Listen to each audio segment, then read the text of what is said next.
Okay, well, thank you very much for this invitation to speak. It's a pleasure, always a pleasure, to be back at the IPMU. So I was allowed to retain my somewhat grandiose title. So I think it's fair to say that since the inception of IPMU, the most prominent event in particle physics, of course, has been the discovery of this guy's boson. So this is Peter Higgs, photographed back in about 1965, when he was working out some of the details of his theory. It's actually interesting to go back and look at his paper because it's surprisingly complete on various aspects of the phenomenology of the particle. So, for the benefit of my brother Richard and others who are not professional particle physicists, I have a quick slide flashing the structure of the standard model, your leptons, your quarks, and here is the Lagrangian, which for the rest of the talk you can read written on my pullover. So we've got the top line here, which describes the gauge interaction, so basically generalizing Maxwell's equations. The second line describes how those interactions work on matter fermions, think photoelectric effect. And then these two bottom lines here, these are the ones that involve the Higgs field. So this one here is how the Higgs should give masses to the fundamental fermions. And here we have the Higgs potential, and this is the mechanism whereby you give masses to the W and Z bosons. So it's worth remembering that until 2012, with the discovery of the Higgs boson, the two bottom lines had basically not been directly tested at all. And one of the main themes of my talk will be describe how far we progressed in terms of analyzing these two bottom lines of the potential, what remains to be done, and how we might do that in the future. So, of course, discovering the Higgs boson is not the only thing that the LHC has been doing in the last few years. And this is a compilation prepared by the Atlas experiment showing the many different cross-sections that they measured for producing jets, for producing massive bosons, and also for producing the Higgs boson, which you can see here.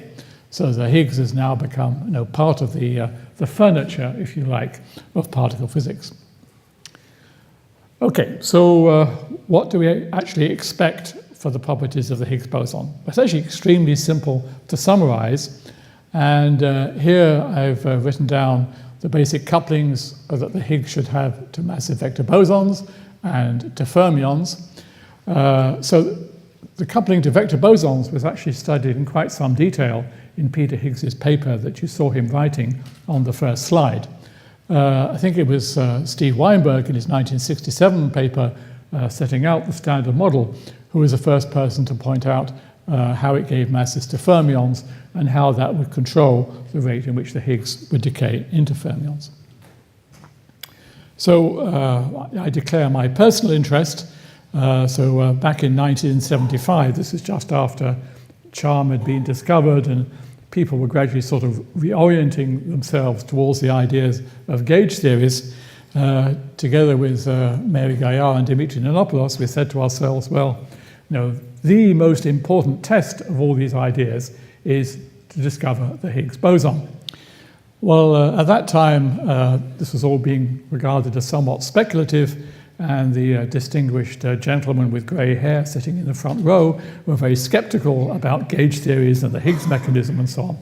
So it was with some trepidation that we wrote our paper, and this is exemplified in this final sentence, that we do not want to encourage big experimental searches for the Higgs boson, but we think people should know what it would look like. So fortunately, our experimental colleagues did not take our unsound advice. So this slide here summarizes the production rates for the Higgs boson as a function of its possible mass, as calculated by the indefatigable LHC Higgs cross-section working group. And these are the various different processes which one could hope to look for. So the dominant one is actually glue-glue collisions to the Higgs boson. I'll come back to that later on. And then there's production by collisions of pairs of virtual massive vector bosons, production in association with a massive vector boson, or production in association with top quarks. And I think that we can count ourselves as being pretty lucky that the mass of the Higgs boson, being around 125 GeV, actually enables us to observe and measure with some accuracy all these various different fundamental processes. So just for example, if supposing the Higgs boson had weighed 750 GeV, then it would be much more difficult to figure out its couplings. Okay, so here is an outline of the Large Hadron Collider at CERN. Large because, well, you can compare it here to the Geneva Airport runway. So as all the experts in the field know, circumference of 27 kilometers, on average 100 meters underground. So remember those numbers because I'm going to be talking bigger numbers at the end of my talk. Okay, so the Higgs was of course discovered 5 years ago in 2012, and I just spent a little bit of time describing the progress made in characterizing that particle so far. So these are results of a combination of ATLAS and CMS measurements of the mass, after all, the most fundamental property of the particle. And this is actually already known from the first run of the LHC with an accuracy of something like 2 per mil, which is pretty impressive. And that's only going to improve. For example, CMS has already produced one measurement with initial run 2 data, which actually has a smaller formal error. So this, of course, means that you can do many precision tests of the production, the decay rate of the Higgs boson, some of which I'll discuss in a bit more detail in a moment. But the first thing I'd like to talk about is the importance of the mass of the Higgs boson for the future of the universe, right? A lot of you guys are sort of interested in the universe, right? Right. So what could be more important than the future of the universe, right? So this measurement of the Higgs boson is potentially important for that, as I will now discuss. So the issue is that the mass of the Higgs boson is controlled by a self-coupling parameter lambda, and that lambda, like any other coupling in a normalizable field theory, can vary as a function of scale.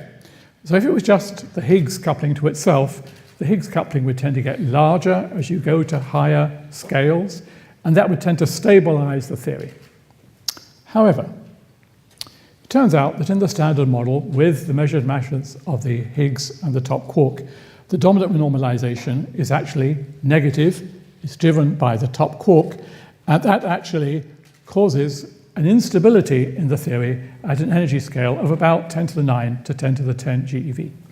The Higgs self-coupling goes negative, the potential goes negative, and the universe goes to hell in a handbasket.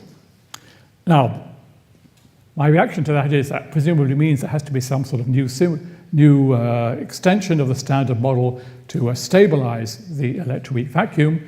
One possibility is supersymmetry, and I'll come back to that later on. But let me just discuss this phenomenon in a little bit more detail. So here you have a picture of the bottom of the wine bottle or the Mexican hat, piece of the potential that we're familiar with. But this effect that I'm talking about is this negative renormalization, which turns down the brim of the hat, and then that induces this instability with this vacuum represented by the little ball here rolling down the hill. So this has been calculated by a number of different people. So this particular calculation is one due to Butazzo et al. And the instability scale lambda I here depends on the mass of the Higgs, the mass of the top quark, and also the value of the strong coupling constant. And as I already mentioned, the best estimate is that this instability sets in somewhere around 10 to the 9, 10 to the 10 GeV. So here I've got this boundary. So this is the stable region. This is the Higgs mass along the horizontal axis, top mass up the vertical axis, and this green oval here represents the official world average measurements of M Higgs and M top. Well, actually that oval is a little bit out of date because there's been a number of recent measurements of the top quark mass that weren't included in that world average. So they vary around a little bit, but they all lie in this unstable region. So, as I said, my reaction to this is presumably what we need is some sort of new physics beyond the standard model to stabilize the electroweak vacuum and to safeguard the future of the universe. This, by the way, is another theoretical calculation which reaches rather similar conclusions. Okay, so we've got a new boson. We know what its mass is. How about its couplings? So, as I mentioned, its couplings to other particles, fermions, bosons, are proportional to their masses. And that then gives you this characteristic pattern of decay modes of the Higgs boson as a function of its mass. Basically, it likes to decay into the heaviest things that it can. Well, that's almost true. It's not quite true, because there are actually important couplings of the Higgs boson to gluons, and also important couplings to photons. And those couplings are actually induced by loop diagrams. It's somewhat ironic that the dominant process for producing the Higgs boson at the LHC is actually a quantum loop process. Of course, the good news is that that means that we can start being sensitive to quantum effects in the standard model right from the get-go. And the same is also true of the decay into two photons of the Higgs boson. This is perhaps the most striking decay mode of the Higgs, and it's one that we calculated back in 1975. That's also a quantum process. Once again, we're very lucky that the Higgs boson has a mass around 125 GeV, because that means that we can measure many of these different decay modes and figure out quite a lot about the properties of this new particle. So this is a summary of the information that the ATLAS and CMS collaborations obtained in run 1. So a lot of different decay modes, a lot of different production channels. I'm not going to go through it in great detail. Of course, there's some loose ends that need to be tied up. The coupling to bottom quarks are still not being measured very accurately. It would be nice to look at decay of the Higgs into muons. This looks like something which is within reach. And we would also like to see production together with a top quark, which again seems within reach within the next couple of years or so. So with my then student, Tirong Yu, we said, look, this particle is supposed to couple to other ones proportional to their masses. How do we check that? So we said, well, let's do a fit to the available data where the couplings are parameterized as mass to the power 1 plus epsilon, and let's see whether the data want epsilon equal to 0 or something different. And the answer is they want a very, very small value of epsilon. Everything is in agreement with the standard model, which is given by this red line here. So on the basis of that, we actually wrote in our paper that this particle walks and quacks like a Higgs boson. So this type of analysis has subsequently been done much more professionally, much more accurately, with more data by the ATLAS and CMS collaborations, but again, you get the same conclusion. Everything is consistent with the couplings being proportional to mass. So where does this leave us? So some people might say, great, you've discovered the last particle in the standard model, let's pack up and go home. However, I would argue that there has to be physics beyond the standard model. And for this purpose, I adapt James Bond. I adapt one of his heroines. I didn't adapt the other one because she's actually a nuclear physicist, if you remember the plot of the movie. And I paraphrase the title of the movie, so the standard model is not enough. And in deference to James Bond, I give 007 reasons for claiming that there must be physics beyond the standard model. So 001 is this instability of the vacuum that I just mentioned. 002 is the dark matter, much beloved of astronomers. 003 is the origin of the matter in the universe. Number 4 is neutrinos. We'll be hearing about neutrinos in the next talk. Number 5 is the hierarchy of different mass scales in physics. Number 5, cosmological inflation that we heard about in the talk by David Spergel. And of course, quantum gravity. So I could go on, but I think 007 reasons is already enough for saying there has to be physics beyond the standard model. So I would claim that many of these issues are being addressed by the ongoing run of the LHC at higher energies, that I'll talk a little bit about in a moment. And I would also claim that many of these issues are addressed, solved, or at least mitigated by supersymmetry, which is why that's still my favorite extension of the standard model, to which I'll return towards the end of the talk. Okay, so let's talk a little bit about this problem of the hierarchy of mass scales in physics. So there's basically two philosophies for thinking about what the Higgs might be. So on the left here, we have the elementary people, such as myself. Well, we have an embarrassment when we calculate quantum loop corrections. We get quadratic divergences, and to cancel them out is one of the reasons why we like supersymmetry. And then over here, we have what I might call the alt-right hypothesis. It's not quite empty, okay? Here it is. So the idea is that the Higgs is a composite object made up out of some fermions, and there have been various models of that type proposed over the years. I'm not going to have time to go into them in great detail. I think they're about as believable as the Laffer curve. Anyway, how could you test such models? Well, generically, you would expect that the Higgs would then have couplings similar to what it has in the standard model, but maybe deviating by some factors. And here I've written in red the sorts of modifying factors that you might have for couplings to vector bosons, coupling to fermions, self-couplings, and so on.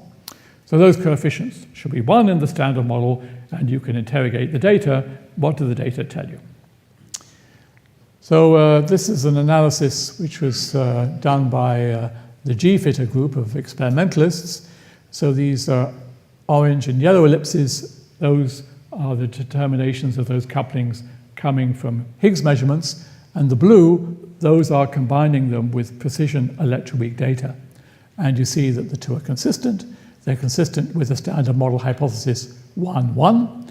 And you can also see that the electroweak data add a lot to the information that we get from the Higgs couplings. So this is another combination of these couplings coming from ATLAS and CMS. And here what I've done is I've overlaid some predictions of typical composite models. They have a tunable parameter zeta. And what you see from this is that those models are consistent with the data if you tune the parameter zeta to be close to 0. So you have to tune your composite model so that it resembles the standard model. Okay, so supposing that this Higgs boson really is a standard model Higgs, then what? Well, one possibility is that in addition to the couplings written on the pullover, there's a whole bunch of other couplings of standard model particles, which, well, if you write them all down, there's thousands of them, you would need a rather large pullover. So here's just a few of them. Fortunately, if you're just interested in analyzing a restricted set of data, like the Higgs data and the precision electroweak data that I talked about a moment ago, you don't need so many different couplings. So this is an analysis that we did a couple of years ago, where we put together our data from Higgs production, triple gauge couplings, the black things here, these are the global combinations. Green, these are the constraints if you just switch on one operator at a time. What you see is that the data are now sensitive to possible new effects at the scale of a TeV or so. Here again, I would like to emphasize that you have complementarity between the Higgs measurements and other measurements. So here in green, you've got the sensitivity coming from Higgs measurements. In orange, you've got what you get from triple gauge couplings, and you can see it's by combining the two that you get the really useful constraints. So this is very much going to be a big effort, I think, with run 2 of the LHC to carry forward this type of analysis. Okay, so I've given you all sorts of arguments for physics beyond the standard model. I've shown you that so far there's no sign of any physics beyond the standard model. But what are my personal beliefs? So my personal beliefs, supersymmetry. So supersymmetry I write in the largest font that will fit on the slide. And I would actually argue that run 1 of the LHC has actually given us 3 additional reasons for liking supersymmetry. It could stabilize the electroweak vacuum. It actually predicted correctly that the mass of the Higgs should be less than 130 GeV as measured. And it predicted correctly that the couplings would be similar to those in the standard model. And all that's in addition to all the traditional arguments for supersymmetry, naturalness, grand unification, string theory, and of course dark matter.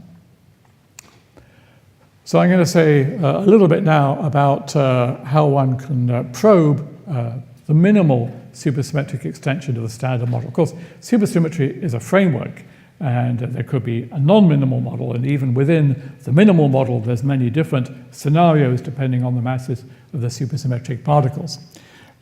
So in general, it's quite complicated to do a comprehensive analysis of supersymmetric models. Anyway, the experimentalists have looked for evidence of supersymmetry, none found. Of course, in addition to supersymmetry, they have also not discovered a whole bunch of other scenarios for new physics. And some of those scenarios, I think, would have been much more obvious at the LHC even than supersymmetry. But still, I think it's a very reasonable question for the experiments now at the LHC. Should they just carry on doing the same sort of search as they've done before? Or maybe there's some corners of parameter space that they've overlooked, some supersymmetric scenario that they didn't think about. Or maybe there's some sort of novel signature which hasn't been fully explored by the LHC experiments. Anyway, one of the exercises that I'm involved at the moment, together with a group of theorists and experimentalists, we call ourselves the Master Code Collaboration, is try to put together all the different relevant theoretical, phenomenological, and cosmological constraints on different supersymmetric models and see how those different models are constrained by the data. So these include electroweak precision measurements, they include flavor measurements, they include dark matter measurements, and of course, LHC measurements. So most of these measurements don't indicate any discrepancy with the standard model. But there are 1 or 2 exceptions that I should mention. So one is the anomalous magnetic moment of the muon, which is still a puzzle. It doesn't seem to agree between experiment and theoretical calculations within the standard model. Fortunately, there is an experiment now starting to take data at Fermilab, which will remeasure the anomalous magnetic moment of the muon, and perhaps that'll cast light on the puzzle. There's also a set of puzzles, which I don't have time to go into, in the flavor sector of the theory with various anomalies in the decays of B mesons. Anyway, if you put all these constraints together, you can do this, as I said, in a context of different supersymmetric models. This is in the context of a very phenomenological version of the MSSM, where you basically allow yourself to adjust freely the masses of the supersymmetric particles. So the point that I want to make here is that the best fit to all those data within this particular model still has significant prospects for discovering supersymmetry in future runs of the LHC. Of course, the LHC is not the only place that you can look for evidence of supersymmetric particles. For example, if it makes up the dark matter, then it could give you some detectable signal in these WIMP detection experiments.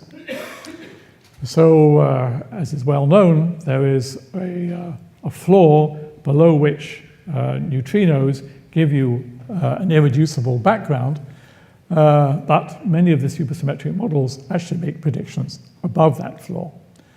And this is a set of predictions, again, with this same very phenomenological supersymmetric model that I discussed a moment ago. You can do this for both spin-independent and spin-dependent dark matter scattering.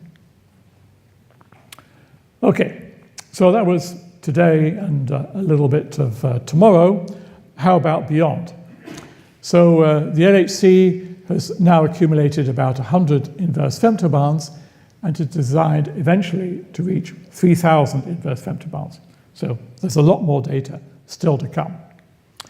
But people are already thinking about what might be the next accelerator after the LHC. And one possibility is to build a large circular collider. So this is something which is being discussed in Europe. It's also being discussed in China. Here is the possible layout in the neighborhood of Geneva. So Geneva would actually sit here inside the ring. The ring would go under the lake and behind the mountains and then come back again. So I talked about the Large Hadron Collider with a circumference of 27 kilometers. So we're going to keep the L. We're going to call that L for little, because this one would have a circumference of something like 90 to 100 kilometers. And instead of being just 100 meters underground in places, it might be as much as 500 meters underground. And the vision is to put in this circular collider either protons going up to 100 TeV in the center of mass, or electrons and positrons, much lower energy, but very high precision. This is a plot that compares various different possible E plus E minus machines. So the red one here, this is the energy range and the luminosity that you could get with a circular collider. This is a possible design for a high energy linear collider, and the ILC is sitting here, somewhat limited in center of mass energy, and well, okay, there's a possibility of an upgrade, but still somewhat limited in luminosity. So with such a machine, as I said, you can not only make very precise measurements at low energies, you could also produce supersymmetric particles, even if they weigh more than 10 TeV. So I think this is a very interesting option for the future. So anyway, that brings me to the end of my talk.